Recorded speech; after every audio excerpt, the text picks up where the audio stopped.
shortly.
Testing.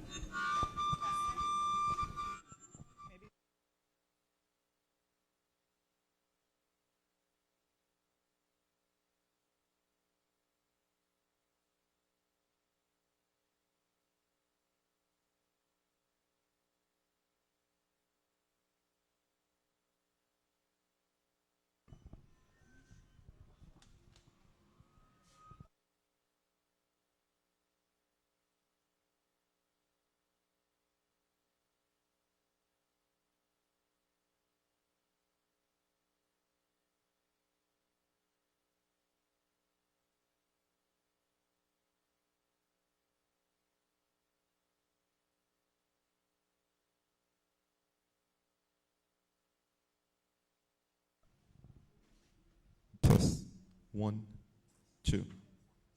Testing 1.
Good evening, everyone. My name is Monifa Brathwaite. I am the Public Information Officer for the Virgin Islands Port Authority. I thank you all for taking the time to attend our community meeting this evening regarding the Virgin Islands Port Authority's intent to partner with a firm to improve the Henry E. Rohlsen Airport on St. Croix and the Cyril E. Airport on St. Thomas. We know it's important to you, and it's important to us to have you here. Tonight, we will explain what that partnership will entail, the reason VIPA has chosen this method to finance the airport improvements, and the benefits of this method. We will also give you an opportunity to ask questions. You can ask them in person, and we also have a website, bit.ly/P3AskQuestions. You can ask your questions there by typing them on your phone, and we'll answer them as well if you don't want to use the microphone. Our key speaker tonight will be the Port Authority's Executive Director, Mr. Carlton Dow, here to my left. Sitting next to him, we have Mr. Larry Belinsky of Frasca & Associates. He is our financial advisor and a project consultant. We have Mr. Wong Pittman, also of Frasca, and we have Attorney Vincent Fraser. He is the Senior Staff Attorney for the Port Authority. And let's see. We have provided you with a presentation so you can follow along. We're sure you'll have questions. We ask that you hold them until the end of the presentation. And with that, I will turn the mic over to Director Dow for the presentation tonight.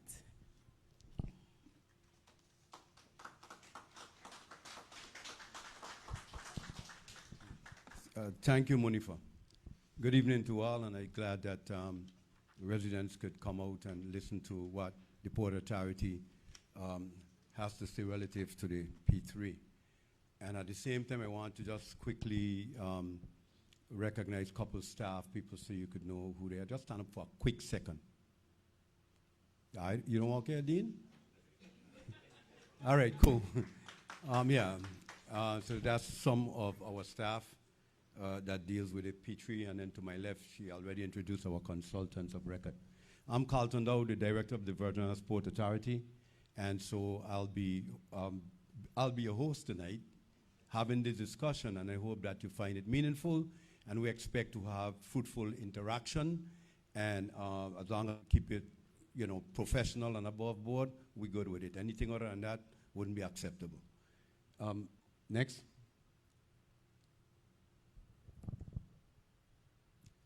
All right, the Virgin Islands Port Authority is an autonomous institution, self-sustaining. In other words, the money what we get is what we spend. We don't have an annual appropriation from the legislature, the Virgin Islands. We control 2 airports, the Cyril E Airport in St. Thomas and the Henry E. Rohlsen Airport here in St. Croix. We have 14 public sector facilities in the territory. That's our docks and these properties that we have. Our mission is to facilitate travel, commerce, and aid in fostering tourism and economic growth by developing and maintaining modern, safe port facilities. Next. As a recipient of the grants from the U.S. Department of Transportation, VIPA must maintain regular communication with the FAA and other federal institutions, which governs the operation in particular of our airports. VIPA must maintain required safety information standards, keep records for when the FAA or any other federal institution come by the authority to do the inspection, which happens from time to time. The federal folks come down and they would do their inspection. Next. Why use the P3 model? VIPA is using a public-private partnership model to finance the airport upgrades. Proven successful. Public-private partnership is a common financing model used to build airports, bridges, highways, and other transportation systems throughout the United States and Europe. Financial benefit to taxpayers. The project is financed using private funds rather than public or government monies. The people of the U.S. Virgin Islands get modernized airport facilities without having to bear the burden of the cost. The operation of the airports pays for the upgrades. More efficient operations. Expertise and infusion of enhanced management of the airports from a private entity that has airport management experience. At this point, I always tell my folks, all of us must know what we don't know and recognize where sometimes to get the help. A lot of these federal stuff is so highly regulated that at the end of the day, it's still, you might not see it, the public, but it's still consultants come from someplace to assist us in a lot of the endeavors that we take on at the Port Authority and the airport side as well. VIPA Airports P3 project is not a privatization of the project or the airports. I want to make sure we fully understand that concept because oftentimes we misconstrue a private-public partnership and privatization. The definition of privatization is the transfer of the business, industry, or service from public to private ownership. In other words, in any privatization, the ownership is transferred from the public entity onto a private institution. In this instance, and all the discussion the Port Authority is having, we are not transferring any ownership. At the same time, we're not transferring even our FAA rights or regulations that we have to abide with, or the certificate for that matter. The definition of a public-private partnership is a procurement and financial process where the public infrastructure projects are owned by the public sector and developed or redeveloped by private investors with private funding. No public money to be used, no turnover of the facilities in terms of its ownership to any private institution. The VIPA Airport P3 project, again, is not privatization. VIPA will remain the owner of the Cyril E Airport and remain the owner of the Henry E. Rohlsen Airport. VIPA will continue to be the FAA Part 139 certificate holder. VIPA will remain eligible to receive FAA grants to improve the airports. None of the relationships stops the grant from coming. And on the airport side, the aviation side, we would have not been able to survive any development, all these projects you see from time to time out on the airfield without the FAA grants.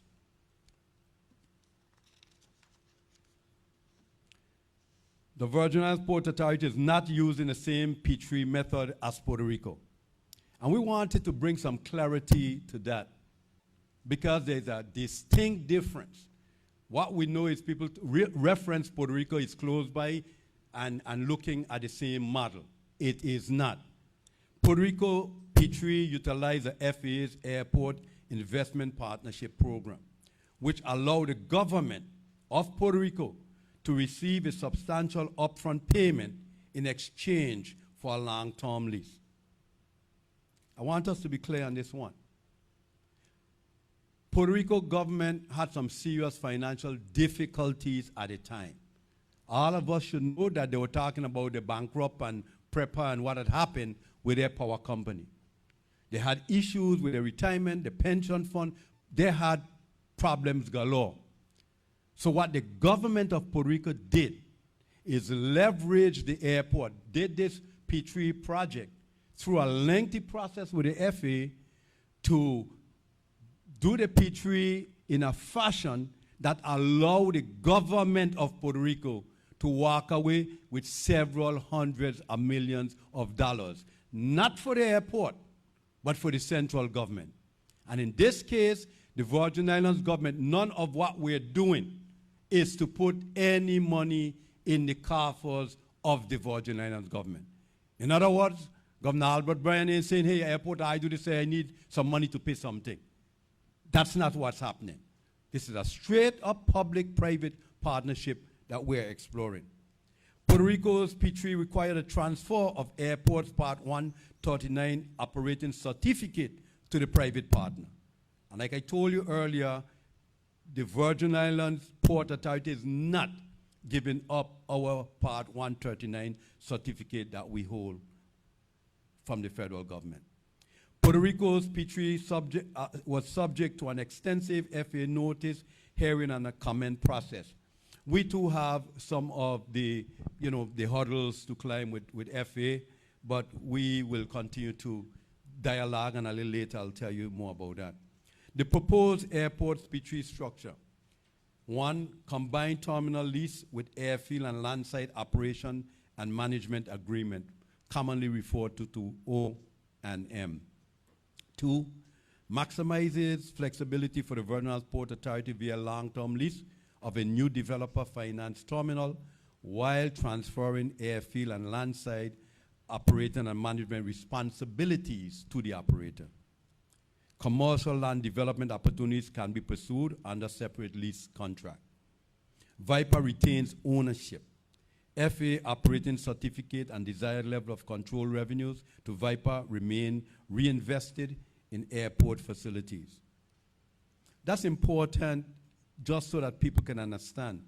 Whatever we're doing or whatever monies that would derive to the Port Authority from this operation is reinvested or put back into the airport. In other words, we're not taking money from the airport as we go through this process to now try to build a dock or do something in the marine sector. And sometimes even we, the staff, we find it so ironic because over the years, the truth be told, it's the marine industry what pay the bills at the airport. But likewise, we can't take nothing from the airport to deal with the marine sector. Again, we still both will be eligible for FAA grant funding. And just by way of information, so sometimes the community could hear us and understand the critical posture that the Port Authority at some point find themselves in. Right across the street is the landfill here in St. Croix. Matter of fact, some staff and myself just returned from meeting with the FAA, having a discussion about a very same landfill and waste management. And I said that because just sometimes we believe that this grant funding that we speak of, that we could not have continued to manage these airports without, is something automatic. But the truth be told, there's a long period of time when the FAA cut off millions of dollars in federal grants to the St. Croix Airport because of the landfill. And it was that young lady in the front there sitting that many days myself and staff would run to Washington, D.C. to meet with the delegate, and she would take on the battle on our behalf. And then the FAA opened up the pipeline that we continue up to today, still getting federal grants for the St. Croix Airport. So it's not some automatic thing that happens. It takes people, it takes work, and it's commitment. 3, achieve VIPA's goals efficiently and in a timely manner. Eliminate the need for lengthy FAA processes with the AIPP program. AIPP focuses on modernizing of assets versus infrastructure development. FAA views this hybrid structure that we're exploring very favorably. Operating a management agreement can begin before completion of terminal, allowing for phase-in management transfer. Current airport's P3 project status. On April 19, 2023, the VIPA Board of Governors selected 4 qualified proposals to partner with the authority to modernize, invest, and improve the USVI's airport. VIPA is not currently in negotiations with any of the 4 shortlisted proposals or forms. Part of the handout you have would see the exact process that we're following as we proceed, and when that time comes for us to have discussion and negotiations, you will know that. Selected qualified proposals are the 4 chosen forms listed in alphabetical order are DAA International, and we give you a list, a couple of the projects or some that they were involved in, which is the Dublin Airport, Cork Airport, Red Sea International Airport, and Dusseldorf Airport. The second, Vantage Airport Group Limited, they did LaGuardia Terminal, BJFK Terminal 6, Linden Pending International Airport in the Bahamas, and Cyprus Airports. Vinci Airports, Hollywood Burbank Airport, Orlando Sanford International Airport, Santo Domingo Airport, and Puerto Plata Airport. VI Ports partners, AE Khan, Taikeho, Star Infra, and Aviports. They did the Bahama Airport, Albany Airport, Detroit North Airport, and LAX Tom Bradley International Airport, that's California. I just want to make sure that all of you underscore one thing with the last company I mentioned. Thanks. That last company, the VI Ports, and they talk about who are the partners. You see AE Khan. Please make a note that AE Khan has nothing to do with the ACOM that the people know of in the territory. In other words, those people who came into the territory was called AECOM, right? And we know what happened. So I just want people to, because information, all of this discussion would go for naught. The only thing we will see is those say ACOM coming for the airport. But I want to underscore it by saying These are not the AECOM who came under the Housing Authority program. Please. Stakeholder and public outreach. The Port Authority is taking this situation so seriously that we have embarked, I believe, and I would go out on a limb to say that we expect, and we have demonstrated from the day we start having this discussion about P3, that we will come to the public, we will go on every radio, any TV, because what we're doing, we believe in it. We're not hiding. Somebody like to say, throwing a rock and hiding your hand. Well, we ain't doing none of that. We want the public to understand blow for blow what we are doing, but more than that, we want some of the, the dialogue from you. I tell people all the time, most of you know I spent 10 years in the legislature, and I tell them all the time, the best ideas don't always come from us in the jacket and tie.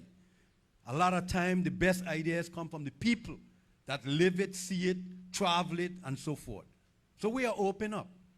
But I just want all of us to recognize that the Port Authority have gone at great lengths to make sure we inform this public. The first meeting we had as we were contemplating this adventure, we met with Governor Albert Bryan. We discussed with him what we wanted to do. He gave his blessings. From there, we move on to meet at that time with all the senators. Well, we invited all. Only 2 did not come to that meeting right here in St. Croix upstairs. Whether you're from St. Thomas, St. John, we asked all of them to come to one room, which was upstairs in our conference room, so as the lawmakers, they could get first-hand information as to what we were thinking and doing. So we met with all of them. We met with a delegate to Congress, Delegate Stacey Plaskett. She was a part of the meeting that we held with the senators, because these two have far-reaching national and federal affiliation and association. We met with the U.S. Virgin Islands Economic Development Authority, Mr. Wayne Biggs and his staff. The Port Authority met with our federal partners, because like I tell you, at the end of the day, all of what we do, we still have to get buy-in by the FAA. And we want to make sure that the public at large understands the processes, and so you can see the time and from when we begin and how long this process takes. We met with the FAA Regional Office. We met with FAA Compliance Office. We met with U.S. Customs and Border Protection and along with TSA. The U.S. Economic Development Administration, that's the federal branch to Mr. Biggs and Company.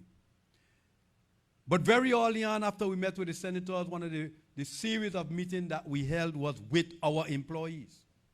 We met with all VIPA employees that work in aviation. We met with the aviation unions. We met with VIPA management team. I just want, for the record, I'm telling you meetings that we held and input that we had received. I did not tell you, nor would I say that all of these people sanction what you're doing. That's not what I'm saying.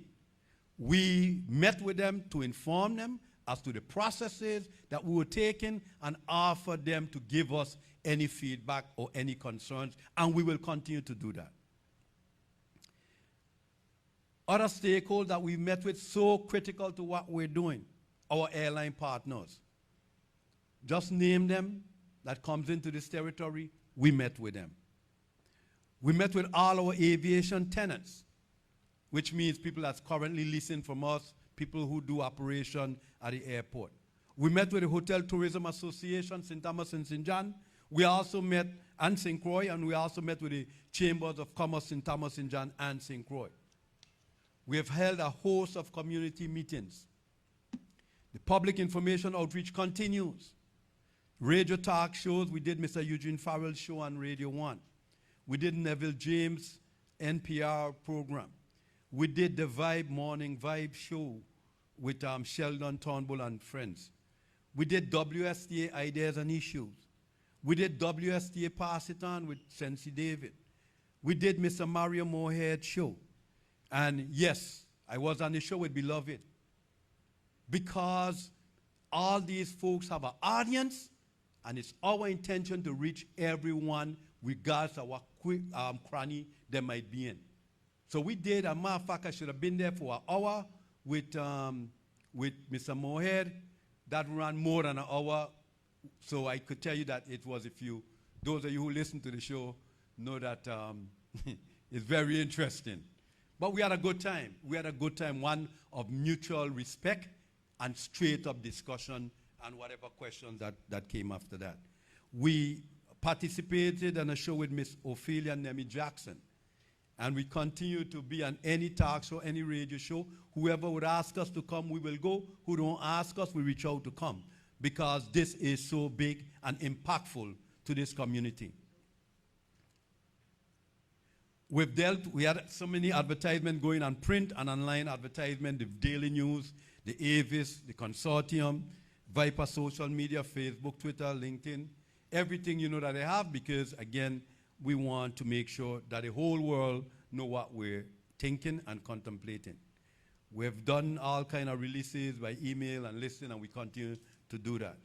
Now, the procurement timeline, and here's a timeline that we are following, and we expect to continue to follow.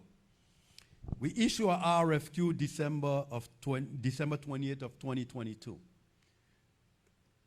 The deadline to RSVP for our industry forum was January 12th.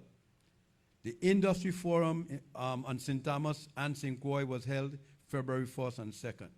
As a matter of fact, we had over 60 participants that flew in from all over the globe to come and listen and be a part. We did it first in St. Thomas. The Port Authority chartered flights to bring, we wanted to make sure that everyone who was in St. Thomas and had the opportunity to discuss anything in St. Thomas, we wanted to make sure that all of them came to St. Croix, because the interest sometimes is slightly different. Different because one of the unique things we say to folks here, and our Fire Chief Raja Lamanti does a good job of sending out every major bird at land, he sent it to us. What we have unique in St. Croix is a runway 10,000 plus 1,000 square feet that anything, any part of the world can land. St. Thomas can't say the same. A lot of Caribbean islands can't say the same. And we have got to really dig deep, and that's why part of why we're doing this, to make sure that we could garner the interest that people would start to utilize this 10,000 feet runway. Moreover, we're land strapped in St. Thomas. One of the things we have in St. Croix is 400 acres right across the street, owned by the Port Authority. So each island have its niches, the challenges, and of course, strong attributes as to what we are selling. Now, as we had the walkthrough, we went on to notification of intent to submit qualifications. That was February 15th. The last day for bidders to submit questions regarding the RFQ was February 23rd. All these timeline folks that I'm taking the time to go through, the Port Authority have met each and every one of them. VIPA response to bidders' question was March 7, 2023.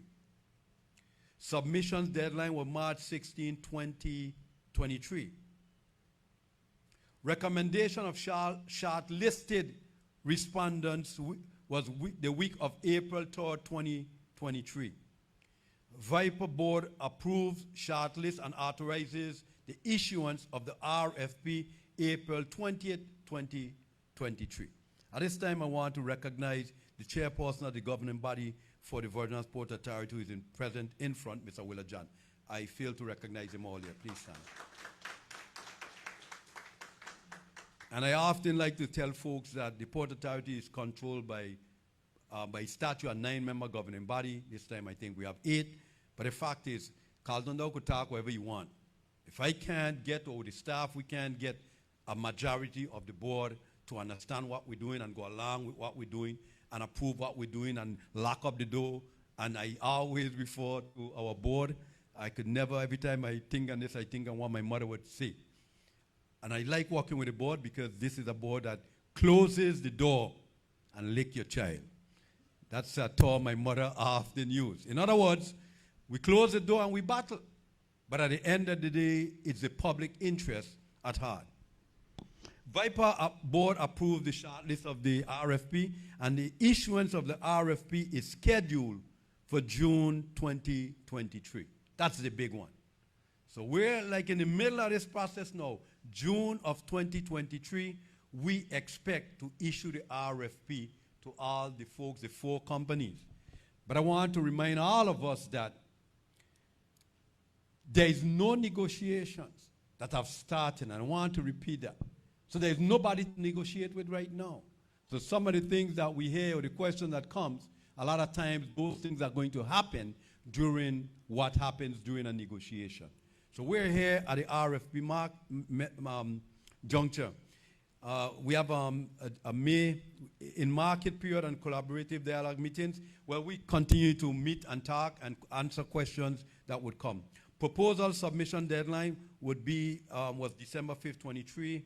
Recommendation for preferred proposal would be January of 2024. In other words, let me stop, slow down. The recommendation of who we believe is that company that should do this project with us is set for January of 2024. It's a long and tedious process, and the Port Authority have engaged Frasca and Associates as our financial advisor, but that's for the record. I always like to set this one record straight and use the time to say that Frasca and Associates, when I left the Port Authority the first time, they were not the financial advisors for the port. It's another company. When I came back, the folks that was there changed out the company and brought in Frasca and Associates. And the way we custom of stuff operating is that, okay, thou back. So Frasca gone anyhow. But we have to have some political maturity in us and understand that it's consequences every time we repeat and go back. And the only reason, and I'm saying this, and this guy is shocked now, they say, oh God, how you say that? But yeah, because the public must know that there comes a point where we have to try to keep some semblance of continuing something unless it's broken. If it's not broken, why fix it? And so we don't have no issues with Frasca. And I said that because I wanted the public to recognize that Frasca wasn't brought here to the territory by Carlton Down, number one. But moreover, they wasn't brought to the territory for this P3 project. Those are for 5 years, the financial advisors to the Port Authority of record, who have, I believe, have served us well, else we wouldn't have been paying them up to now. So I say that because I really want us to digest and understand how critical we at the Port Authority is taking our mission and how critical these things are to this entire community. So we expect that the VIPA board, that would be the time, February of 2024. That's when we expect to take whatever proposal to the board. And the folks that's involved every day, it's the employees of WAPA, assisted by technical people. Carlton Dow is not in the negotiations. You know, I know what I know. You know, from time to time, we communicate. But the fact is, we have professional people within our midst to look at these things, young, in between, that makes up that evaluation team, steered by professional people. And I want to take a second to recognize Tafari Nelson. Stand up, Tafari. Well, Tafari Nelson is a young engineer at the Port Authority, and he's one of these people that we're entrusting and giving the young people opportunity to make some mark and be involved in all these things. So whatever is happening in St. Croix or not happening, I go to Tafari. Thanks. No, Tafari has been great straight out of college. As a matter of fact, I often like to let people know because we are serious in here. Tafari was at the Port Authority as a summer student when I first went to the port. For a couple of years, he did a summer thing with us at the Port Authority in engineering because that was his interest. And we put him with them older folks, the Dale Gregories of the world. And he is from St. Croix. This is his home, but he was in St. Thomas. And he did his stuff at UVI, and then he entered, what school it was? University of Florida. So he did a few years at UVI, then transferred to the University of Florida, and just true to our commitment at the time, I remember saying, Tafari, you go to school, prepare yourself, and you graduate from school, you have a job at the port. And true to the word, when Tafari came back, when his father tell me Tafari, when he went back, I say, I don't care what. There will be a job for Tafari, and he is working at the Port Authority as one of our engineers. His degree is in mechanical engineering. So I was glad to be able to do that. And as summer coming, I saw my HR director. So I know we have no money, but when summer comes, some children going in engineering, period, find it, figure it out. And so we expect that the notice to proceed for environmental approval, design, permitting, and construction should be March of 2024. The commercial closing, we expect to be April of 2024. The financial closing would be that of April 2024. VIPA plans to begin the groundbreaking for the redevelopment of the airport terminals by the fourth quarter of 2024. It's a long process, tedious, but ambitious, because I always tell the staff, and I say publicly, folks, we've got to take this thing seriously. The rest of the world and the Caribbean is not waiting for the United States Virgin Islands. We travel and we talk about how nice all these airports are. We go all over the place and we praise them. But I want to tell you that while we have made some strides, you go in your departure lounge right now, the departure area, it looks pretty good from where it was. Fact, folks, we built that. The Port Authority built that with a $9 million grant we got from US EDA. That's how we built it. So our own money would have had a challenge to do that. And thanks to the legislature, they did some matching, because I still have some friends in there. I think I know my way around a little bit in there. So we were able to get a matching requirement for that project. But the reason I'm telling you that is because, just stop. That's $9 million. We did that. You know how long it would take us, the kind of redevelopment that we really need to do in this place. So none of us should be satisfied. This is our home, and we must care about how our home look. We shouldn't be satisfied to see when the plane land, 50 of our women line up trying to go to a restroom. The time has come where we have outgrown the facilities that we have. Cyril E Airport was designed, folks, 30-some years ago to accommodate 300,000 passengers. They were saying when they built King Airport back then that they see the future growth of King Airport to be able to accommodate 300,000 people for the future. Well, let me tell you, right now and for years now, King Airport alone see 800,000-900,000 people going through the same footprint that was designed to accommodate 300,000 people. And then you want to know why the line look like Juve morning? You want to know why people can't get in the restroom when they want to? So, folks, we've got to get serious. One thing we're certain of, if we do the same thing and keep getting 5 cents and 10 cents, we're going to have the same result. I have no pleasure when people call me, tell me, hey. And the part that I always tell folks that really touches me more than anything else. I had a son who went to Iraq for this country. I had a son who went to the United Coast Guard all over the world for this country. And I looked at my mother in her last days that God had for her. And I looked at us trying to take her to go for medical attention. And when that lift, I don't know if by accident, when the lift isn't working, folks, to me, the most inhumane thing we can do, or I could witness, people come back from the military with a disability, or our population getting older. You're trying to move your grandmother to go do something stateside for medical. And folks, we have to take from time to time a bread truck, a lift to try to get them up elevated to get on the flight. People have fought for this country, blood, sweat, and tears. I don't believe in 2023 we should be still doing that kind of stuff. So I'm telling you, we have choices here. And the Port Authority nor the Virgin Islands government have hundreds of millions of dollars to invest. And if our federal partners giving us money, it's 25 million here, 10 million here, 3 there. So by the time you fix this part here, the other side done broke down already. So let's do this right. Let's go outside the box thinking. It's not nothing new that we're doing. The rest of the world, what I told you, isn't waiting for us, is doing some of these same things. There's a lot of infrastructure money all over the country. And so we have to find our way and a means to really tap into it.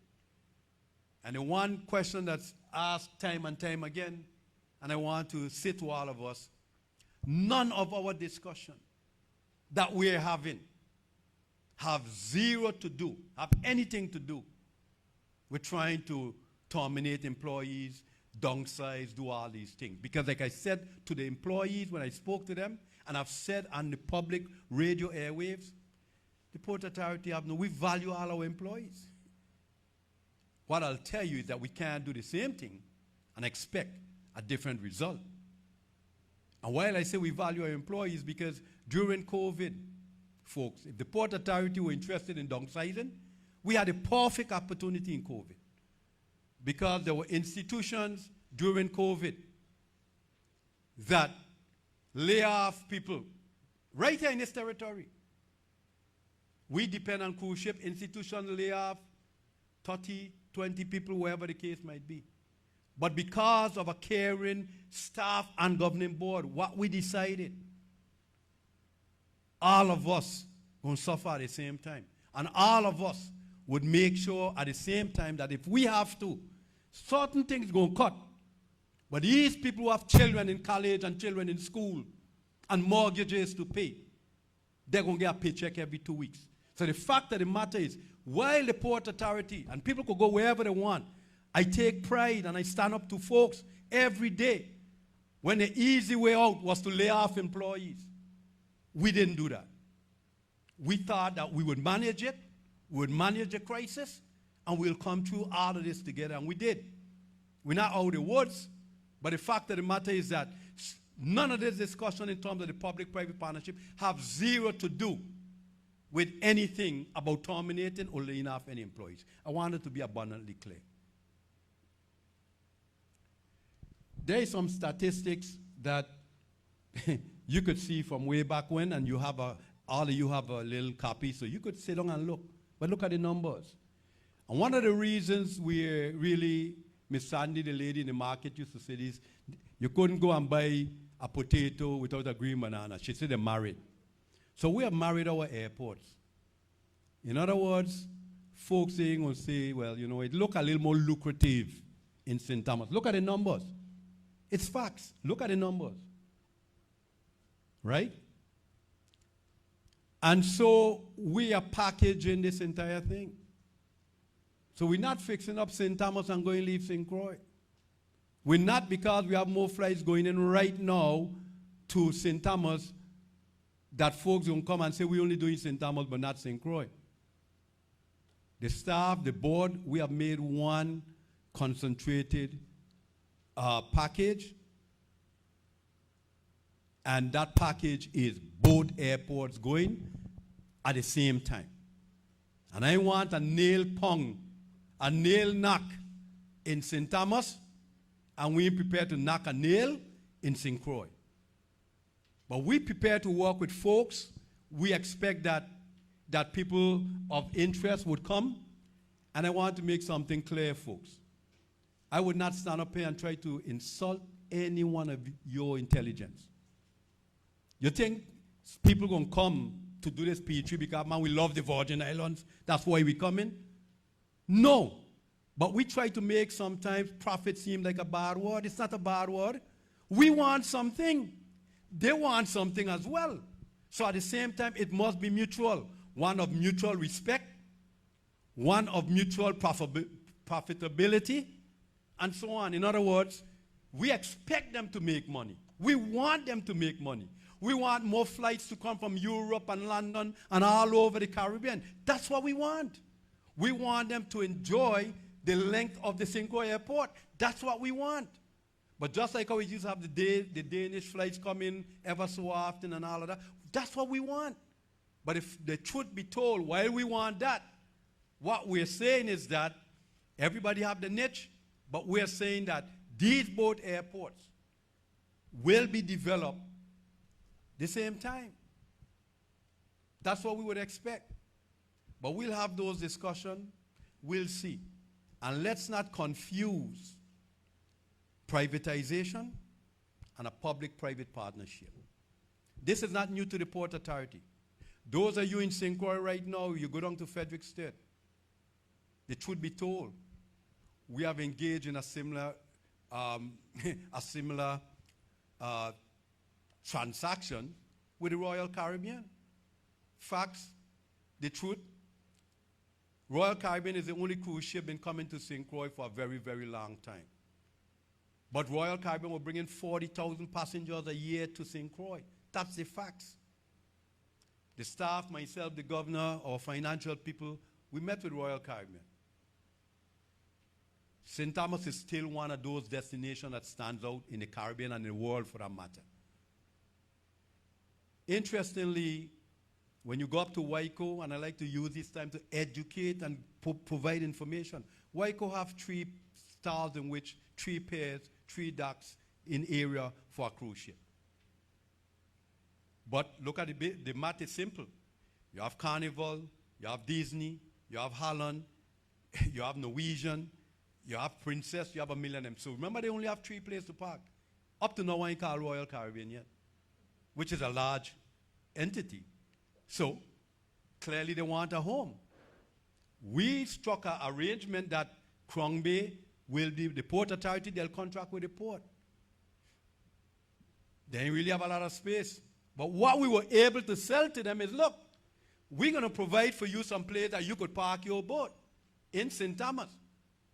But for umpteen years, the maximum people you took to St. Croix was 40,000. We're going to guarantee you parking in St. Thomas. But now, flip side of it, you're going to have to increase your traffic to St. Croix. And this year, St. Croix is going to see around 150,000 passengers. So we quark, we argue, we cuss, but we were able to use the strength, and nothing wrong with that, of what they want in St. Thomas to say, look, and you know what? With the folks been coming to all, you've seen them all through the streets. It was like, you know what? This is a good thing after all. So taxi drivers, restaurant owners, and all these folks who were wondering every day how they're going to get a fare, where they're going to get a daily bread. People was walking. And we expect summer will be slow, just like in St. Thomas, but we'll still have some traffic during the summer. But then I'll tell you, we'll ratchet up again. And I think next week some staff and I are on to meet with Royal Caribbean. I also want to recognize the presence of the Commissioner of Tourism, who is also a board member of Waiko. He just entered, Mr. Jobo Shelter, he just entered. But at this point, I think I've gone through at length.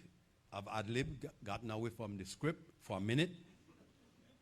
But I'm here because I feel this. I'm here because we're not throwing a rock and holding our hand. We're here so that we could have real dialogue and say to this, in particular, the St. Croix community, here's what we're doing. And I don't want you to hear it from the third party. We want you to hear it from us. And our consultants who are here, there are questions that I might not be able to answer, depends on what you're asking. But I think I always like to tell them with a pair eye good, right?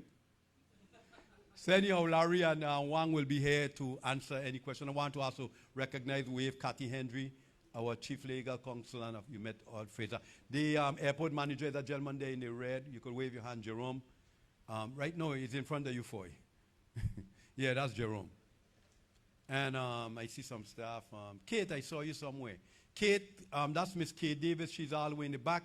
The Port Authority, that's the procurement specialist for the Port Authority. That's what. So she is basically that person who is making sure all these deadlines are kept. And I always tell folks, I don't mind, talking, introducing staff, because Carlton Dow can't do this alone. The board can't do these things alone. And one of the things they'll always fault me for is I believe in a dream team. I'm going to try to find the best people that I could find. And secondly, we are prepared to give young people opportunities in this institution. So I'll open up the floor. I'll open up the floor for any questions that the public might have. And I'll decide whether Mr. Larry Belinsky, Wang Pittman, Tony Fraser, or whoever from the staff could answer. But you have the presentation, so you have the chance to go home, review it, and please, you know, if we know better, say better. So when you go wherever it is, you don't gallows beer, and you go by Panchi and I drinking a soup, and you hear them say, you know, they sell out the whole airport, it's gone. I would hope that your Lara Mossy ain't quite like that. So let's fire a little cruiser, but hey, it ain't quite like that. Okay, anybody have a question or comment? Sorry, the gentleman here. Munifa, this gentleman here. Where is the mic? Okay. Munifa. Hi. Good evening. Mark from the Sorry, could you please stand? Mark from the St. Croix Avis. I guess I'm just wondering about the process here. I have a few questions. What is the advantage of these public companies partnering with us? I understand our advantages, but what are the advantages of the public companies? Do they get the construction jobs, or what do they gain out of all this? What again at the end of the day? They're not coming in, they're coming in to make money. So what they would gain is building, transforming the airports. They will be making some money, the port will be making some, and a better experience for the traveling public. At the end of the day, that's what both of us want. That's what they're gaining, straight up. They're coming in to build, they're going to construct, they're going to operate. Okay? That's where they make their money. They make the money from they're those things. a private company. They have to make money somehow. Yeah. Correct. Okay. Would there be any increased costs to the airlines that are here now at the end of the day? I don't know that. I can't answer that right now because, again, there's negotiations to be had. And we have agreements with airlines. And we have a drill where over time we have agreements. The airlines have their own association, and we negotiate with them from time to time. Okay. Thank you. Thanks.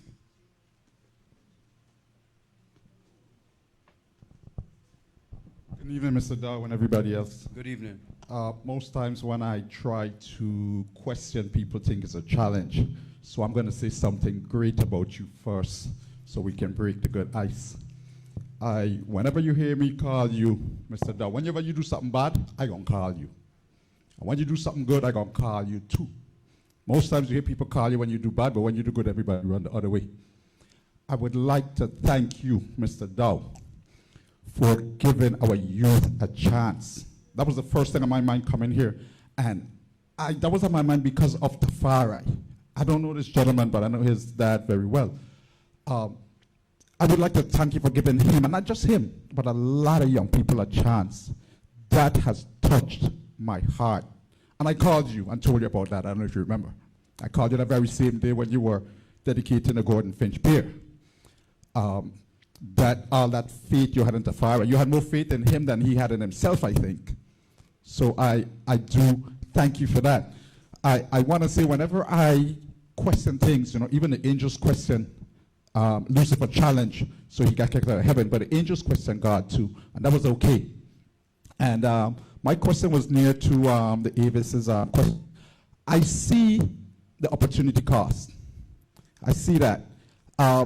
I would like to know what the trade-off is. I'm hoping you've done some type of financial analysis. Most times we don't do that in the Virgin Islands.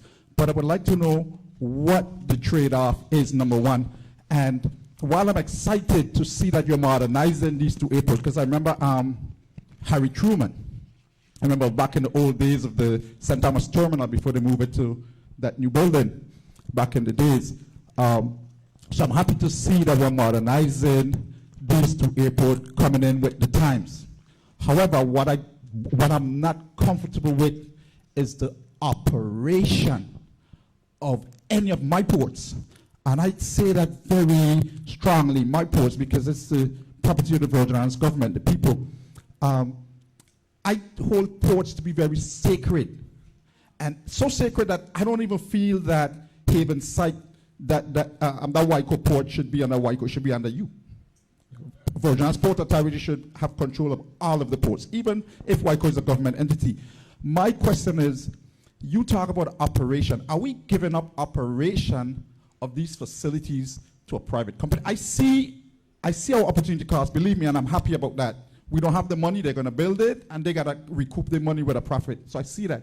But I'm not comfortable with giving operation of a sacred port to any private entity. So talk to me a little bit about that passing over of the operation of these two ports. I'm not comfortable with it. Okay, thanks. Thank you. And that's why we're here. So let me just start right where you ended in terms of the operation, right? Let's be straight up and frank with each other. I don't see who is going to put up several hundreds of millions of dollars to build something but have no real operational role to play in that something. But more than that, you see, sometimes we could say these things, and I respect what you're saying, and it helps us to explain further to the public. What this public don't really know is that, take for instance Mr. Jerome Sheridan. Mr. Jerry Sheridan here from St. Thomas to St. Croix, you know. We were advertising because not we, the FAS indicated when they came here and did the assessment, before we give you any more money and we're going to fine you and all these things, you must bring someone to the territory that's Part 139 certified. In other words, have all this FA background and training to operate on an airfield. All we know most times, we get in a plane and we take off. What we don't see is the back operation that takes place. In other words, there must be people who are trained to the runway safety inspection that every day when you leave. So we don't see these people. The other part that you don't see is among the consultants sometimes that we have working right in this territory, working at these same airports. You don't see that. But the airports, I want to remind you, still have to operate. So we're not saying that it'll be hook, line, and sinker, but at the same time, what we must be prepared to do, and forget, I could say, take for instance Tafari. We couldn't just throw him to the wolves, but we had a gentleman like Dale Gregory who had worked for the Port Authority 40-odd years. So these same people was coming in to do work, they will take some of the very same employees. That's what we're going to make sure. So that whenever the time comes, that we ourselves, we have enough people. We have children right now going to Emory-Riddle, going to all kind of schools. But what? Some of them would come home, some will not. And so I take seriously what you're saying, but we must prepare and lay the groundwork and provide a requisite training. So you people are working, especially on the airfield, they have to have certain certification. We are advertising right now as I speak to you. Go up on our website, check the consortium. You'll see us advertising some jobs. Those jobs been advertised forever and ever. So I just want you to be clear that we still have to build. We have a responsibility to build a foundation. And I would hope the Tafaris or the Wall or whoever, that they would be the people running these institutions. But you have to creep before you walk. And that's where we are. My concern was with what's going on in China. 1 second. My concern, right, and again, Carlton, I have a lot of faith in you. No problem. But my concern is what's going on in China, in Africa with China, building those ports. And it's happening in the Caribbean too. That they're building those ports, and China is now taking over some of those ports in some of those African countries. I don't know much. Maybe you have something lined up that where we have control of that, but I am very much concerned. I don't know much, and I'm going to talk to you. You're going to see me. Fine, good. I just want to say one more thing, though, to the public, that the Port Authority Governing Board does not go away. What we agree to is what we agree to. But at the same time, we still have a board. Regardless of who it is, still have an executive director, it still have a board because there's a role, even in this arrangement. And for X to happen, Z might have to happen. Authorization by the board for XYZ. There are basic principles, and again, we're not negotiating, mind you. I'm just giving you some perimeters because it still would be a governing body. But at the same time, that governing body would come within the fold of the same policies that the port might have and what we could agree to. We meaning the public-private partner. We're in this together. It's just like, and I just throw out a Royal Caribbean thing, is Royal Caribbean, although they have a preferential treatment with us and contract, we had a 10-year contract, that's public information, they still can't do as they wish at our port. There's still some bargaining that must go on, depends on what they might want to do. And in the Caribbean, I know, we visited, my staff and I went to several of the Caribbean islands. One of the fundamental differences that China and some of these countries brought in the money, they own the port, they literally own it for that, for whatever period of time, 40 years or what have you. They collect the money, they do as they wish with the money. In our relationship, we would have some say-so in terms of what we negotiate. So all the money ain't going for me.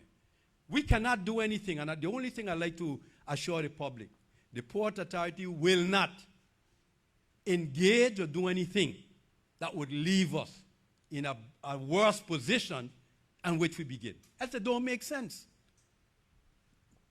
Good evening. Good evening, Director Dow, board members, and all the staff that's in attendance. So, Mr. Dow, in your the port's initial release of press release on RFQ for this P3 project, one company on this short list of 4 piqued my interest. And why it piqued my interest is at your initial release, it did not list what I'm seeing here this evening, some companies, AECon, Star Infra, AV Ports. This specifically names what appears to be partners. But what took my interest is the name VI Ports. So let me preface my question with stating that the rules of the legislature, when a board member is seated, has some very specific rule that governs the board members, and it governs you, the executive director, in the dispensing of your duties, particularly as it relates to conflict of interest. Follow so far? So VI Ports, to me, now you're going to tell me, that's why we're here, you're going to inform me. VI Ports, to me, says that this is some type of entity that perhaps has come together to be part of this proposal, and they're going to be based in the Virgin Islands. When the initial release came out, there was nothing on VI Ports. You could find nothing on VI Ports. So I want you, and I heard you speaking about transparency, not hiding your hand. So my question is to you, and you can follow up with expanding on particularly who VI Ports is, how it came together. Yeah. Do you or any of the board members have affiliation with this conglomeration with VI Port Partners? That is the question. I appreciate your question. So let me just, once again, because sometimes when a student comes in late, they don't have the opportunity to hear the discussion. So, well, you were listening, well, you didn't hear it clear. Because I repeated, let me do it again, though. Because I want to make that point, and Mr. Forbes was a board member, in fact. So let me just make sure all of us know that and recognize that. He was a board member. So let me be abundantly clear to you, Mr. Forbes, right? This company that have AECom in their operation, say VI Ports Partners, right? These folks actually is a company called AV Ports, AV Ports. But because they're looking to do business in the Virgin Islands, they coin VI Ports. So Carlton Dow, or no board member, to my knowledge, have any affiliation with any of these people, one. But let me go further, because this is exactly why we're here. One of the reasons we're here, so that the misinformation. So when we go out and we speak, we need to speak clearly and what the facts are. I went at length to tell this group that was here and those listening that AE Khan, that you're seeing there listed, has nothing to do with a company that was here working for VI Housing Finance Authority called AECOM. One is a N, one is a M, like Melvin Forbes. So I just wanted to be clear, because we go out of here, and these are the kind of things, but what we engage in the Port Authority, and that's why we come into the public, is strictly above board, and we have to stop this sinister kind of stuff all the time. Gets us nowhere. We could spend a lot of time trying to degrade each other, but I ain't going there. What I'm telling you is that myself, nor any board member, to my knowledge now, or any staff member, have any relationship to VI Ports. Okay? I hope I'm clear. And if I'm not, ask me again. No. Yes. Raymond Williams, private citizen, born, raised, Dato. I'm going to die, yeah. I am a nationalist in my own right. I will protect this piece of land that I born and raised on. And I want to say to you, as a private resident, not in any of my professional capacities, because just like I see a bunch of people here, the things and stuff like this young man here started out great, and I appreciate that. I've seen him around. I've been in forums with him on the other side of things as well. But the idea that you continue to promote from within, you continue to help to build that next generation of leaders in our community, that is so important. Forthrightness is a great thing. It is probably one of your greatest acumens. I congratulate you for that. I congratulate you for foresight. A lot of times we're afraid to do this because one or two or three people are always going to keep doing this crab in the barrel mentality nonsense. I'm telling you tonight, I come here because I wanted to hear for myself. I want to hear from nobody else. Where's the community as a whole? Look how much people there.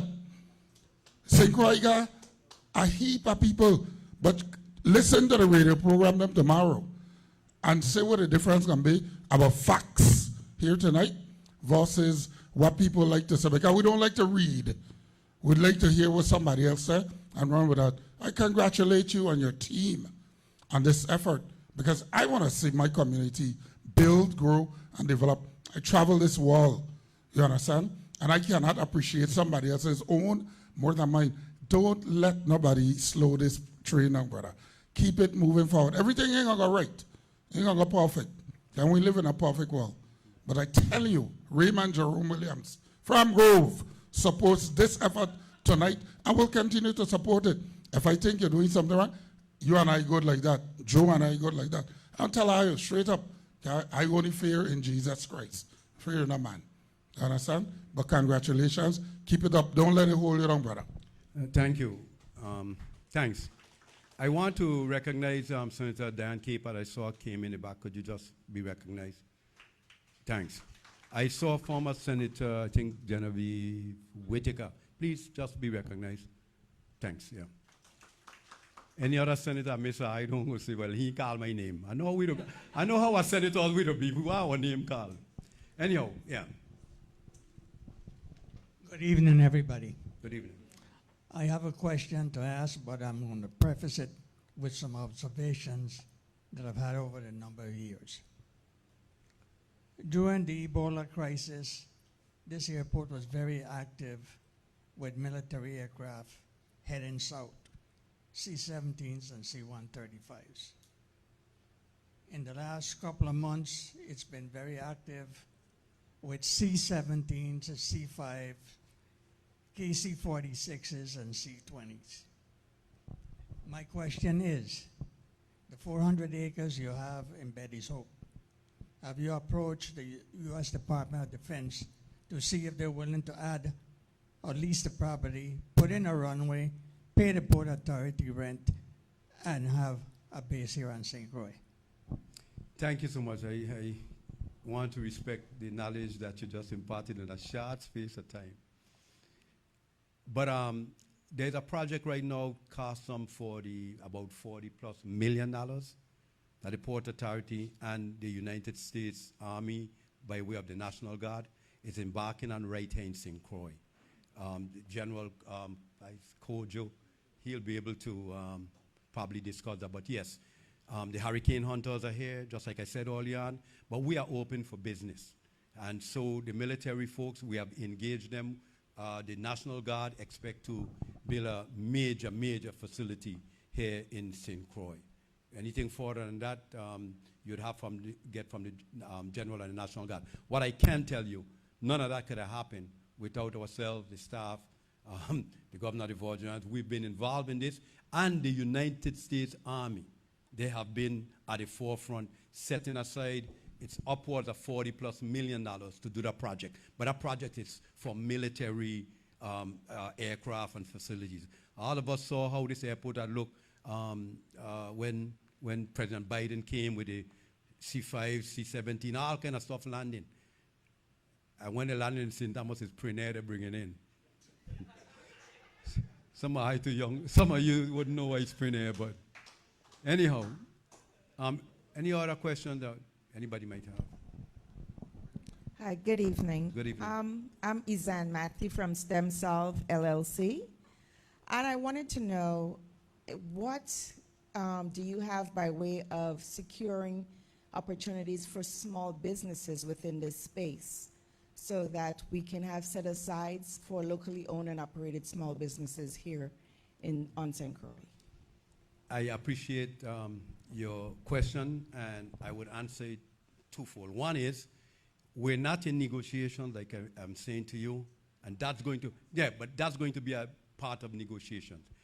But know that some portion of whatever we do here has to be locally operated and owned. In other words, we have, whether it's restaurants, what have you, some portion we expect that there will be local participation. I'll tell you this, myself, my staff, our consultants, everybody, there are certain things that we don't know the nitty-gritty, but we know that a portion will be set aside for what we consider local operators. But I want to share this with you so you could understand our commitment. All of us know that there's very little traffic here in St. Croix Airport. There's a lady, I don't recall her name, but she's been sending her hot dog here for umpteen years, taking blows here. Sometimes two people pass through, right on here. In the section by where Cape Air leaves from. She was there for quite some time. All of you have to have seen this lady at the airport. Well, the Port Authority put out a bid saying that the new area now, that we want some concessions in there. And the truth is, it would cost quite a bit of money to build it out. It's a lot of money to build out the space and all this kind of thing, supply it. You've got to get a whole big operation going there. So when we put out the bid, several people answered the bid. And in our final negotiations with the person that the governing body selected, that the port selected, because we still have some say-so, we said, listen, this lady been here all the time. Some days she only sell 2 hot dogs. So now that inside they look nice, the pasture coming a little greener, she can't leave the airport. So wherever you're going to do, you're going to figure it out, and we're going to make sure we work with her. And I'm here to tell you that not managing, not an employee, but on paper, legal paper, that lady controls, I think it's 15 to 20% ownership in what's in there. That would not have happened if the Port Authority was not. And remember now, the entire bailout, whatever happens in terms of that space in there, is not borne by her. She's not putting up one dime. So I'm telling you that there are things that the port can do and try to look out to try to make sure. And I just giving you the number, the exact number, a little cloudy, but she is, in fact, a part owner of that operation that's there. And that happened because we were able to, before we execute any document, to tell them, hey, this lady can't go out just like that. And it's not a day that I land in St. Croix Airport. I don't know how she will find me. I think she have better cameras than CBP. She right, come. No, come. So ain't just talk. I know she right, come. It's not a day I enter St. Croix, and I mean, I've been honest, it fills my heart because I come to St. Croix, and not a day that I come on this airport, that this lady don't come and greet me. Man, come give me what you give me all the time. Wait, we on TV, my wife looking. Take it, man, thanks, good. You right? Oh, she said, thank you, Mr. John. Good. Make sure our board and our people looked out to make sure that, you know, that didn't happen in terms of her not having a business. I respect what you ask us, but the future growth, we must look out for our people, but we still have to understand what part of what pays the bills. What's going to pay some of the bills is also bringing in some new investors to the territory. So I'm going to stand up here and try to make it believe that this whole thing won't be strictly local. That's part of Calypso show. Anyhow, we have any... Yeah, good evening. Good evening. My name is Croix. I didn't go and say nothing tonight. I came to get the information so that I could put it on the radio, talk to the people, because my show name, Facts Not Friction, no fraud. And I'm quite impressed with you tonight. I'm a man for the youths. I work with young people in the Virgin Islands for years. And what makes me get a mic is when you stand up and you talk about employing all young people. I'm so proud to hear you say that, and I have to say thank you. And I hear Mr. Williams say, look around, where is the people tonight? All of them going to be late night quarterback, wake up in the morning, they're on the radio talking, but they don't come and they don't read. I like to come get the information so I could have it for myself. And when I hear you talking about the airports, I travel the whole world. Right now I going up to go on around the world cruise. Because I think with the knowledge I go all over the place, like when I went to Dubai and I see Dubai airport, I say, wow, this is unbelievable. Why do we have an airport back in the 60s still operating? My sister them come, they say, but I've been in Cuba improved, our airport ain't improving. I said, wait, just give them some time. And I'm glad to know that we partner and we ain't giving it away like Jamaica. They talk about ports. Go to Jamaica port, the Chinese don't take it. The Chinese take some of the African country ports. When I hear you say it's going to be a partnership where the board going to have say, I got to big you up for implying the youth continue to do it, continue to come to the people. Don't, as you said, people are saying, don't try rock and hide your hand. I always say that. That's my talking. You don't try rock and hide in your hand tonight. Thank you again. Have a good night. Thank you. It's interesting. This life is one big circle, Coach Foy. Before this other life and all, I knew him a certain way. I knew him as Sergeant Foy. I was the fire chief at 25 years old. I ran the fire department.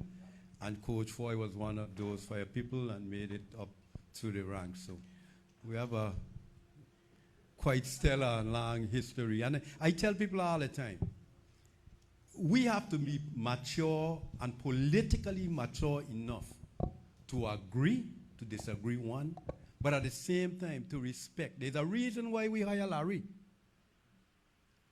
My good friend Senator White say he can't come past 10.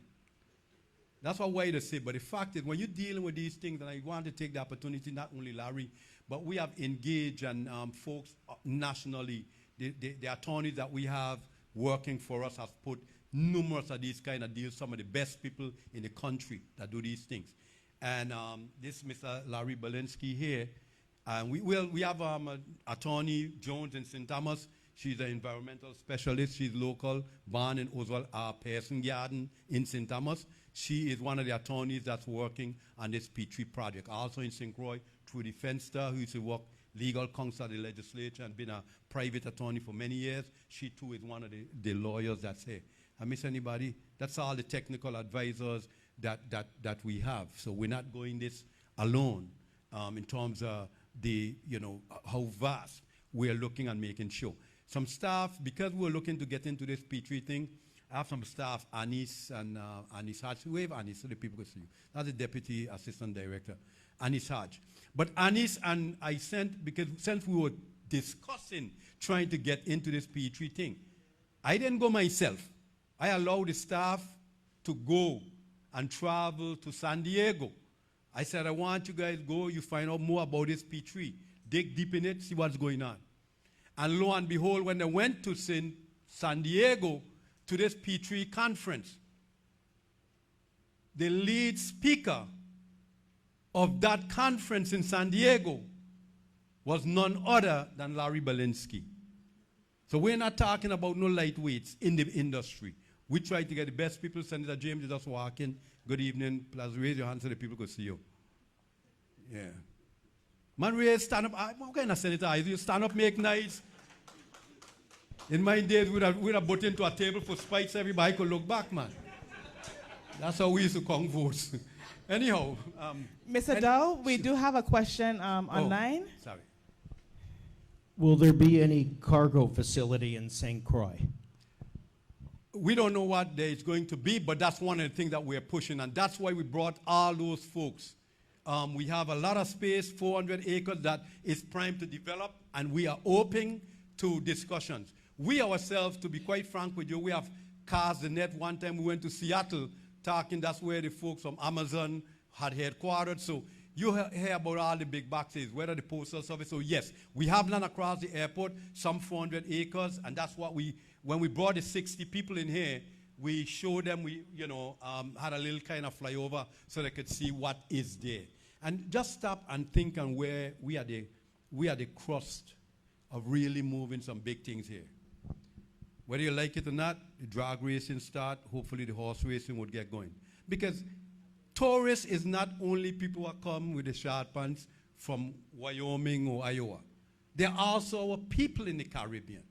And so we have to have a robust interaction and people be able to move commerce and back and forth. So right at the airport, and all of you, some of you know that they used to have a small hotel right here at the airport. There's no reason we don't have a hotel right across the street from the airport. So all of these things, we have 400 acres and we're shopping. We're telling folks we open up for business. If they have an interest, that's part of what we would like to do. But we try to be frank. Some people, and I also talk about some of the arrangements we have done. But some people might talk, some people could have an idea. Because they have an idea and say, I want to do this, but they don't have no money to do what they say they want to do, or they can't bring groups together to do what they want to do. The idea is just that. So although you're here, well, we want to do this, we want to do that, but if they come to the Port Authority with a serious proposition, we are prepared to listen. And I show that the governing board would want to be a part of that. Munifa? You have another question?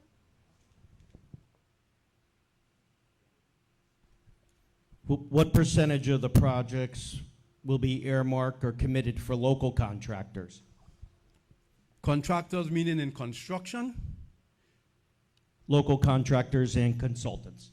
Okay, I would not be able to answer that, I'm being frank, because like I said to you, when we narrow down to this is John Doe who is going to do the work, that's when the real negotiation starts. So I would not be able to come up here and say something that I know I don't have no control over at this point.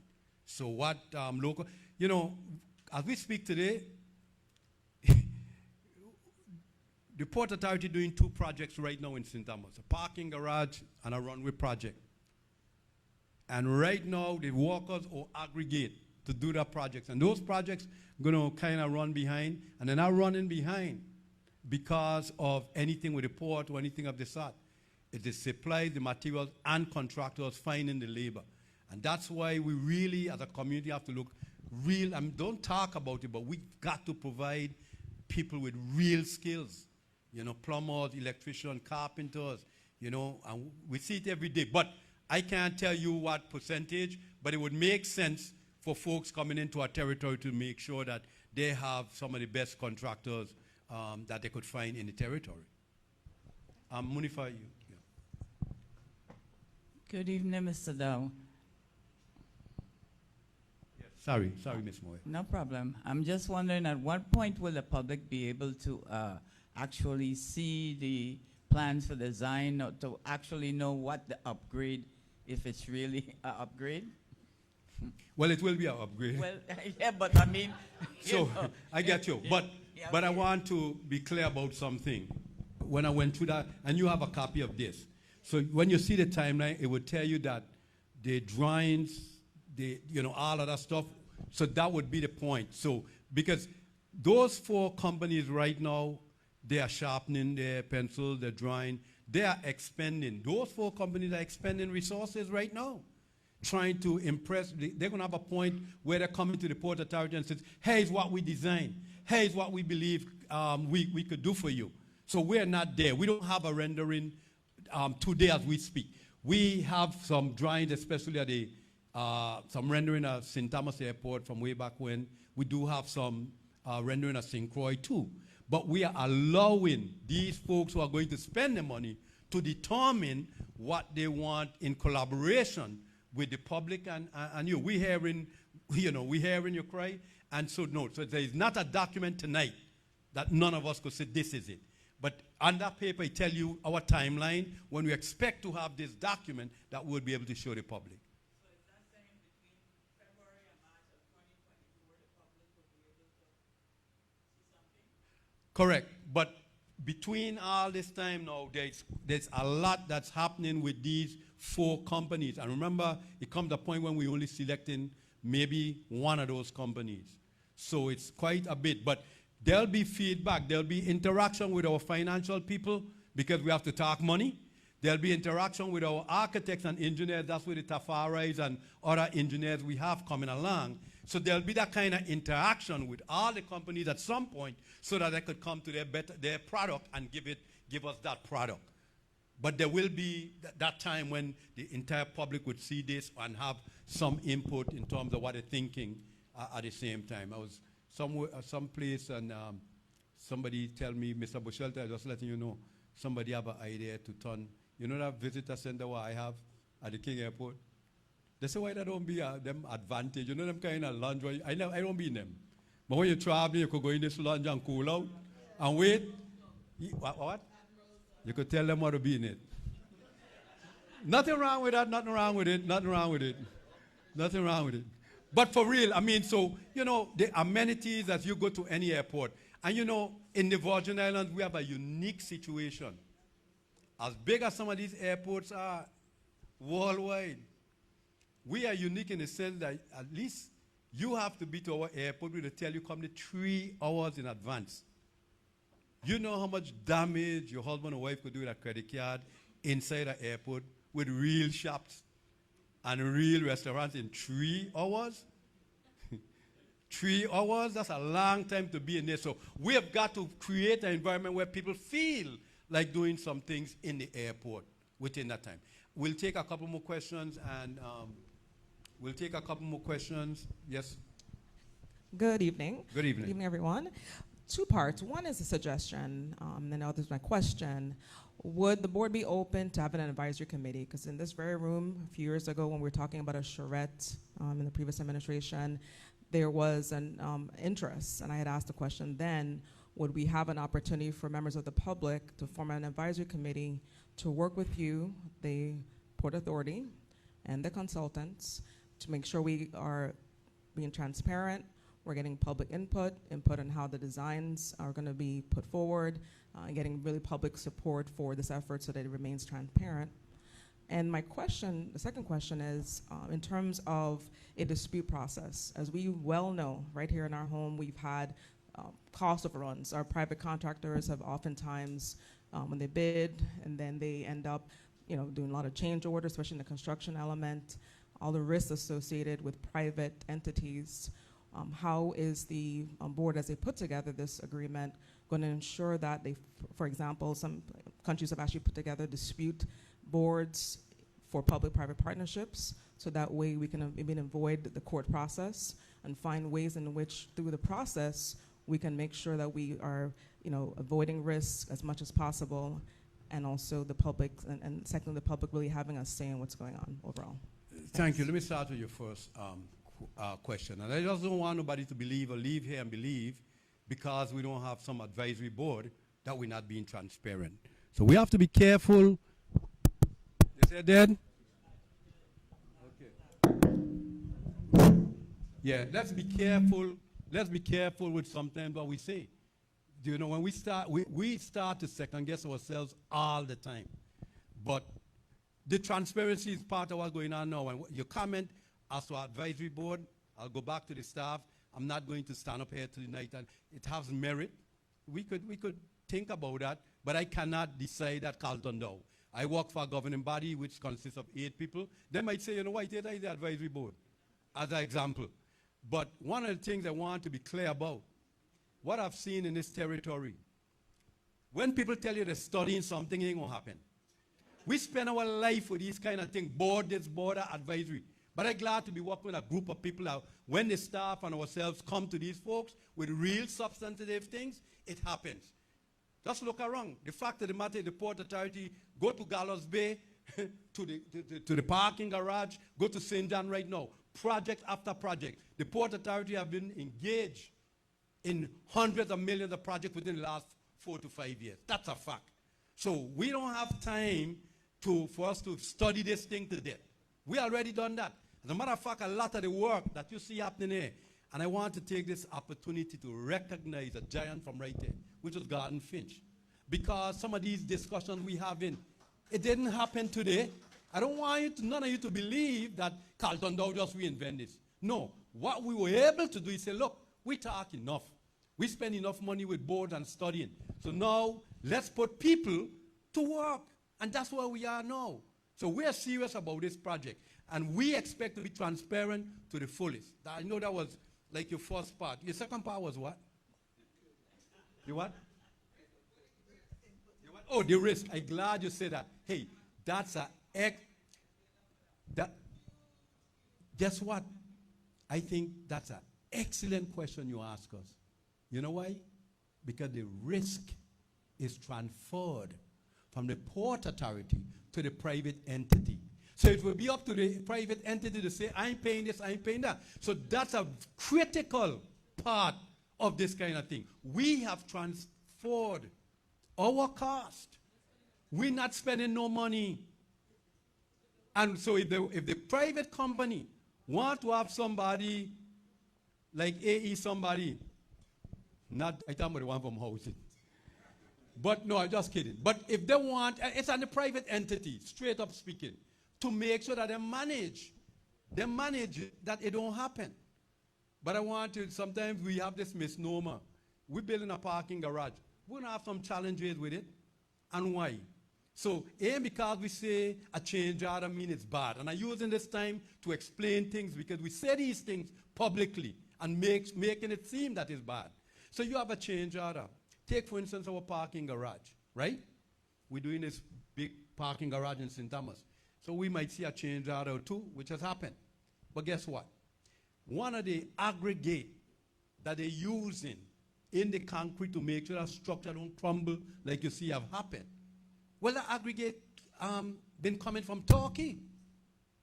All of us know that Turkey, I mean, you could get it from Turkey, but through the U.S. suppliers.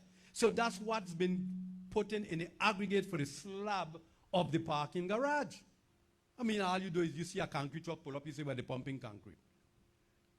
But the columns could be pumped with maybe 5,000 PSI, but the slab and that deck has a special aggregate that goes into it. It came from Turkey. All of us know that Turkey had what? Earthquakes.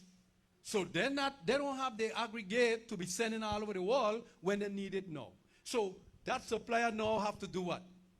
Change course. Albert like that. Albert like that one, change course. But the fact is, so things are going to happen. So don't think that because we had change, that is all bad. Something of sinister has happened, yes. But I could tell you that between our governing board, that's our police. So even if Carlton Dow saying something, and I have 8 or 9 people that have to buy into what we're doing. So that's the police for the board, I mean for what we do. But I'm glad you asked Ms. Whitaker, because the risk of the construction, the risk of the operation is now transferred to the private entity. Okay? Thanks. Yes, sir. Yes, good night, everyone. I just want to make a quick statement, Senator Javon James, and just to add to the conversation as far as transparency. In the 34th Legislature of the Virgin Islands, at the time, Executive Director Dow met with us, We asked him all the necessary questions. And then recently in the Committee on Economic Development and Agriculture, March 8th, we had another update in which I chaired a committee, and I think there was another offline conversation.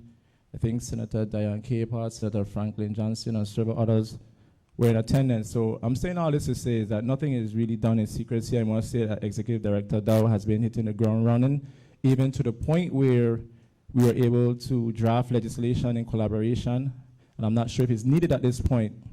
But as far as our responsibility in the Senate, I would say that we will be that advisory committee and we will hold you accountable.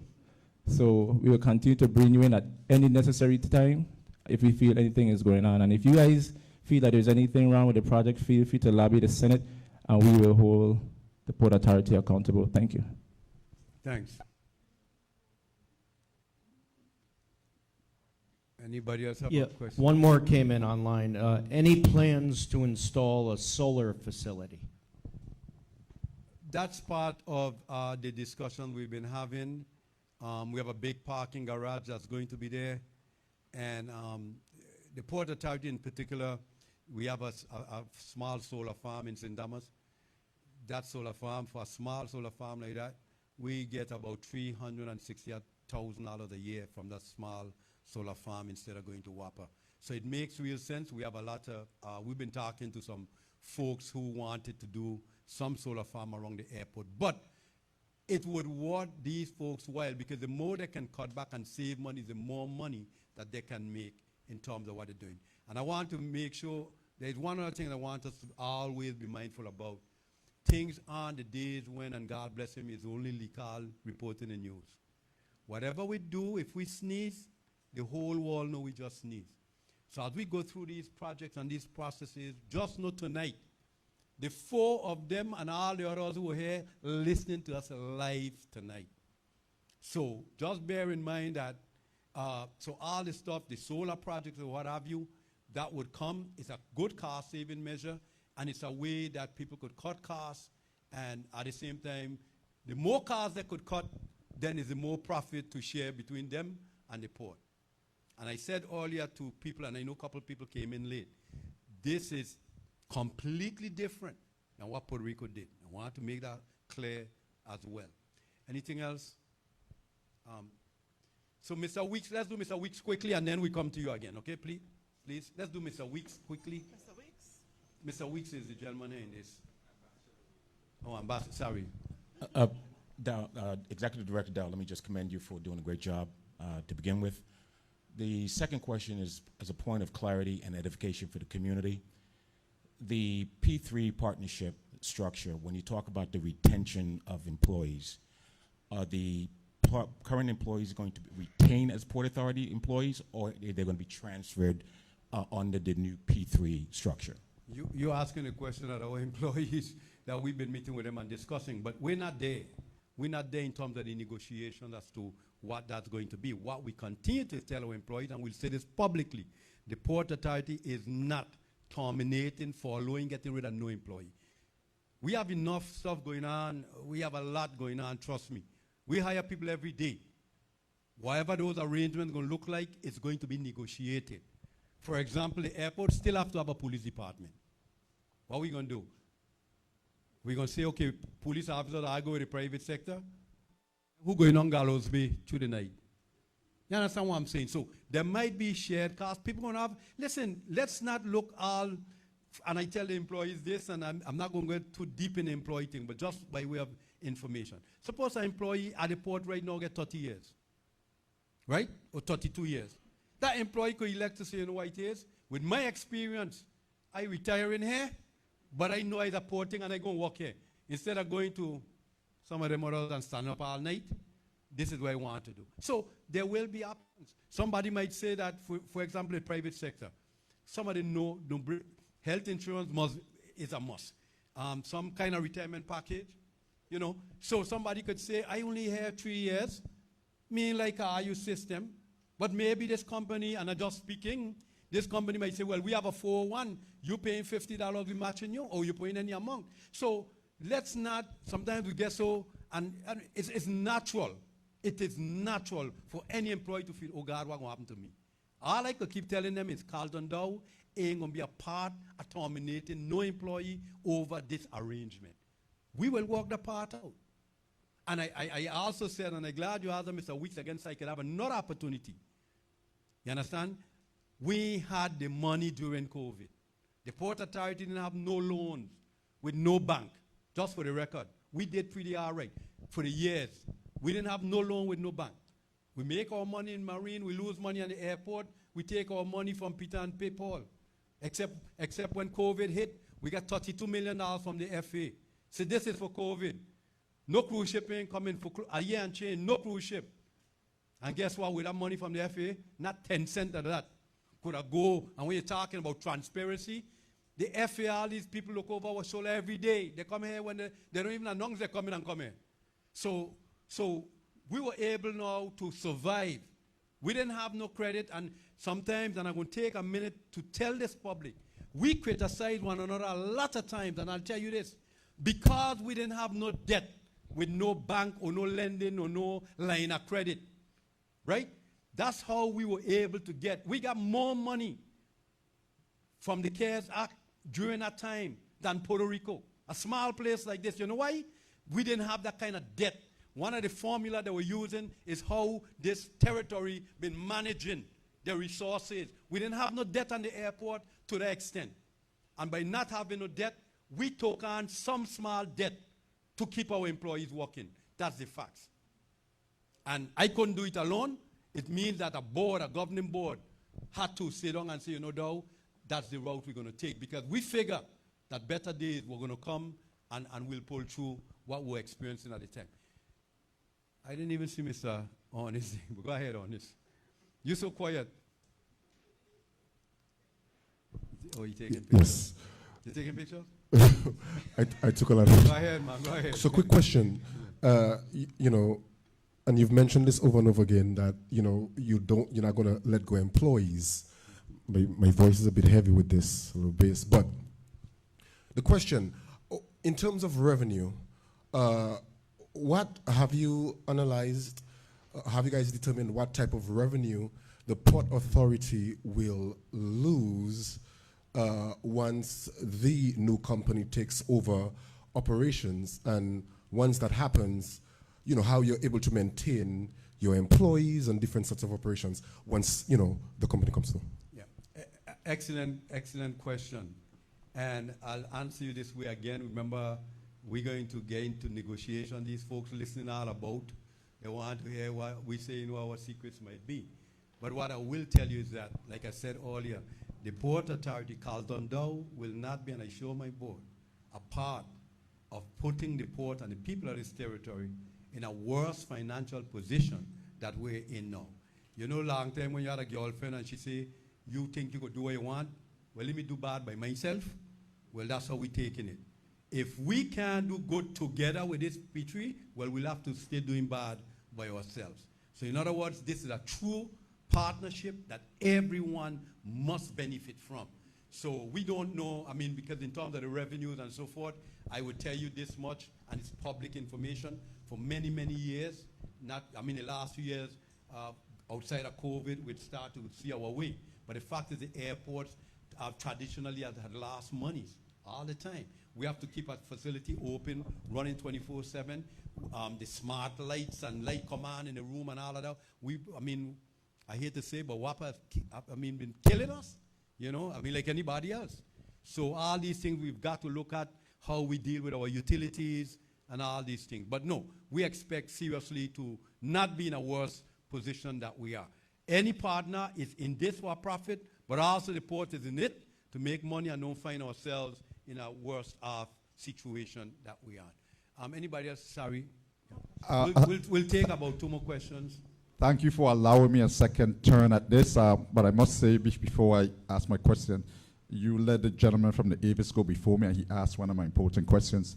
You let Ernest from the VI Consortium go before me and he asked one of my big questions. And so I think you're setting me up. So 2 questions, I'm going to re-ask what Ernest asked, but I'm going to add to it. When we moved from the old terminal to now, because it was Alexander Hamilton, we went to Henry Rohlsen and Truman to King. I remember back in those days we had the departure fee. I think it was $3 or $4. Do you foresee us having, I don't know if it's still on the books, because I know it was legislated. Do you foresee any type of departure fee as a result of this P3 public-private partnership? And a question I had asked earlier was that I saw the opportunity cost, and it's a great opportunity cost, but I wanted to know of the trade-off, and I had asked if you had done an analysis. And my question was just ballpark, because maybe you don't have it in front of you, or maybe you have not done it, I don't know.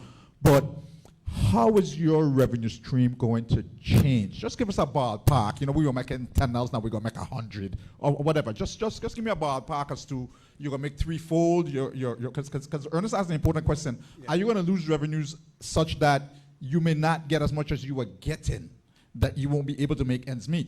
So I'm assuming you're going to make a little more than you're getting today. But I just want a little idea, because I'm asking this because it brings me back to the Diageo agreement, where we were throwing away the baby with the bath water. So I want to make sure, and I'm assuming that we are making, because this thing is going to be state of the art, and we're going to be bringing in revenue. So I foresee our revenues increasing. But just give us a ballpark, threefold, fourfold. Tell me something. No, I'd be a wizard if I could do that right now.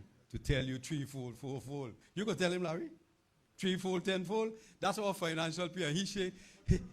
Yeah, but part of it, you're right about this. Analysis had been done, continue, and it'll be fluid, because we don't know.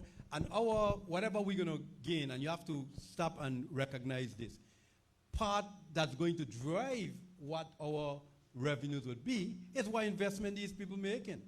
You see, that's a critical component to know what you're going to be able to end up with. But I want to make something clear, and so that all of us understand. We're not speaking to ourselves. The Virgin Islands government, United States Virgin Islands government, cannot impose a departure fee. Any fees and what they call the public, the PFCs, the passenger charge, passenger facility charge, that charge is set by the United States Congress.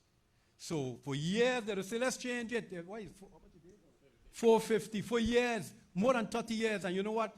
Airports, like I was saying, that need to change. Except that the major airports or the strong congressional people or the consultants and so forth, the lobbyists, that's why it's working. And the lobbyists say, that fee ain't changing. Senators have brought proposals to change that fee. So, and this is another reason why we need to do this public-private partnership. Simply because some of you have been to St. Martin. I've been there myself more than once. And you go to St. Martin and say, Lord, look at nice airport. Escalator, staircase, jet bridge, everything. But guess what? In St. Martin, when you leave in there, when I was departing, I had to pay $40 at a time. $40. St. Martin gets more than 1 million passengers. So let's just narrow it down to 1 million. So in 1 year, St. Martin is seeing $40 million. You could go to JP Morgan or any lending institution and leverage that to get $300 million to build a brand new airport. We don't have that luxury. What we get is a grant here and there from the FAA, the federal government, U.S. Department of Transportation. So I just want to make that clear that we don't think that we could go, even a private investor can't just arbitrarily say, well, forget whatever this rate is, we're going to charge now $20 more. The markets determine some things, and you know what's going on? Today as we speak, going into St. Thomas now and some of the major airlines, round trip tickets, you know what it is now? $1,500. The one airline was supposed to be low cost, they're now $500. So the market sometimes is going to determine what's going to happen. And you know what? The truth is, a lot of these flights still coming in basically full. So I'm just saying to all of us that as we grow, and take the handout that you have, because when you look at the handout, you would see the airlines, traffic that we have, what comes in here, what goes out. But part of our P3 is because some of these companies have far, far reach. We're not in this world alone. Coach Foy tell you he went to Dubai.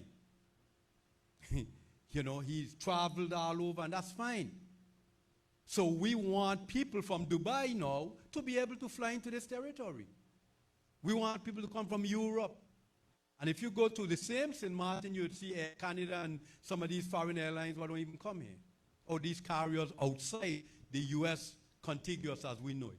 So all of what we're doing is not only for ourselves and what you're seeing, but a real growth, because you must ask yourself where your children and grandchildren right here in this territory is going to be employed at the end of the day. We really, from the port of Larry, you came too far not to say something. Say something. Even if you say it 1 minute.